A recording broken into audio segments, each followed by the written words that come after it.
Just weeks after his re-election, a new poll out shows that a majority of Americans are against President Obama's health care reform plan.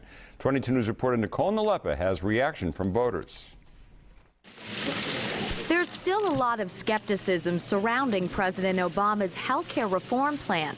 If the government keeps on having one foothold in your life, then they're going to want something else. And this is just the beginning. According to a new Gallup poll, 54% of Americans believe it's not the federal government's role to provide health care insurance coverage. And political experts say this all boils down to the confusion Americans are feeling about this topic.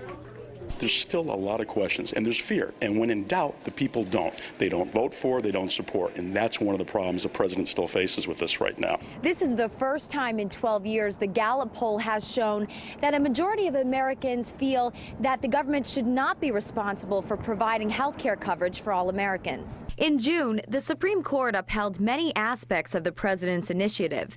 This included allowing young adults to stay on their parents' insurance plans until age 26 and allowing patients with pre-existing conditions access to insurance.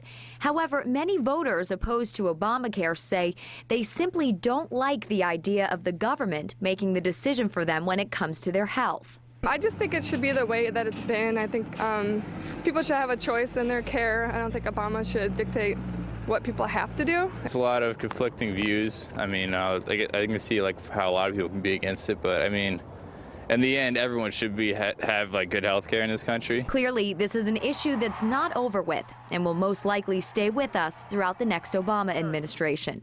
In Springfield, Nicole Nalepa for 22 News.